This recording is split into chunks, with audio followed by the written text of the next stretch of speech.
be kind of tough to move around in this area because there's a lot of algae blooms and lots of algae, a lot of grass. Let's see what happens.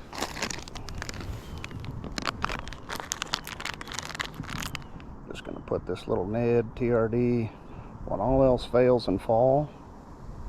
Make sure you have that green pumpkin in your bag, because if nothing's working, and in this case I haven't gave it a whole lot of time, but if nothing's working, this dude will pull them out of their funk.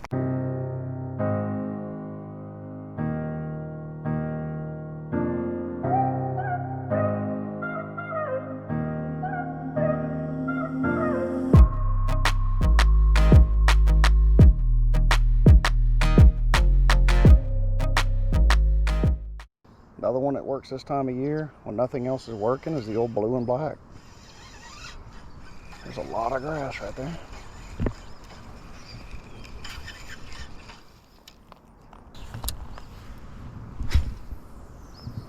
Throw it right up against that cover. Something will probably come out and smack it. I think they're just way up underneath this stuff. It's going to be hard to get them to come out. They might bite short because that hook point is so far up, but I'm willing to give it a shot. More appendages, more movement, and that might be what they want.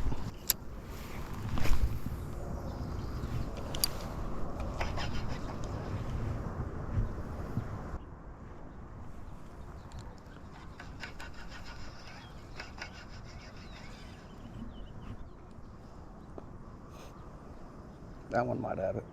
He does. What they want, I guess, guys, is just having that thing down in there. He wants to jump. I wasn't letting him, just in case I didn't have a good hook in him.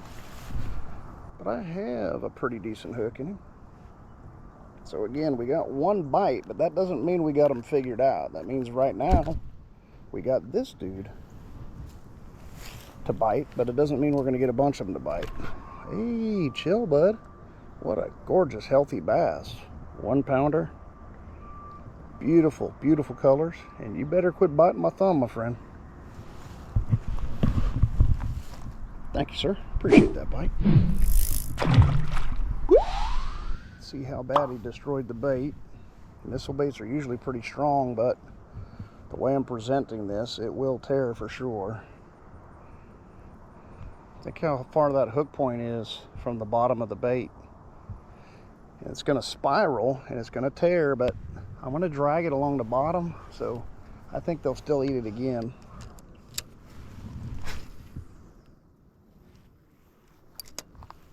What might be hurting us is we never throw weighted, and we're throwing weighted today. Sometimes that could just be it too. Feel like I got picked up right there. I did. He's like, hey, we'll take the weighted one, no problem. He's got a little grass with him, and he's a spunky little dude. He's trying to dig deep. Another 1 pounder. He hammered, that's probably 3/4. He sure hammered this thing. Check that out, guys. Way down in there. Be cool, get you right off, my friend. Yep, 3/4 pound, more than likely. Thank you, sir. Appreciate that. And there he goes. Look at how beat up this bait is. It don't even match up with the Ned head. If you're working it right and they're seeing the right action out of it, don't worry about what those pros say, that everything's got to be so perfect and so aligned every time. Depends on how you're presenting it. Right now, I want those little danglers on the bottom. I want all those little appendages to be moving.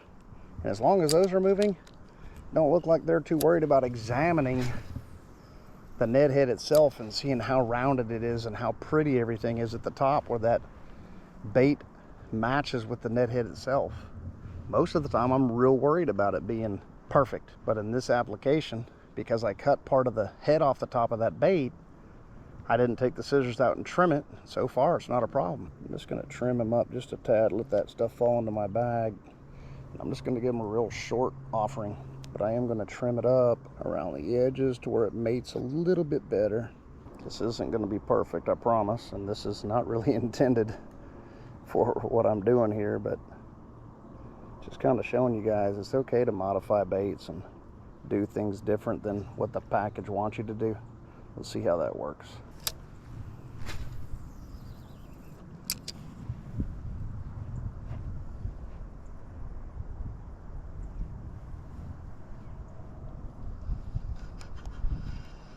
There's one.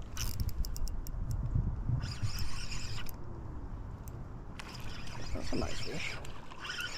He's giving us a little show. Now he's digging himself down in the grass.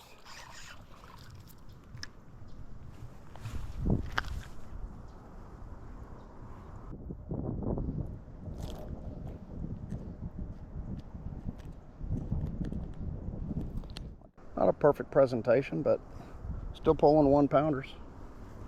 Thank you, sir. Appreciate that, boss. All right, we're staying with that Ned head.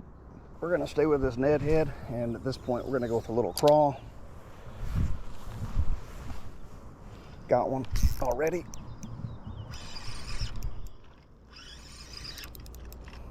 I think they're just going after those appendages. I don't think they care about, that's a little bigger fish. I don't think they care about the color, and I don't think they care about anything really other than those little appendages. This dude is a live wire. Nice fish, about 1.25 pounds. And I mean, you think he had his mind made up that he wanted it? I think so. He has that real close to his gills, and I just don't want to take a chance of getting it on his gill. So we're going to use those pliers. He's the biggest one of the day. Little 1.25 pounds, maybe pushing 1.5 pounds with that belly on him. Thank you, sir. Appreciate that bite. He wanted it on the crawl. As soon as that thing hit, he had already hammered it, and I was a little slow. Look at this little dude I just caught off camera. What a healthy son of a gun. Thank you, sir. Appreciate that. I was just in that casting window over there, right?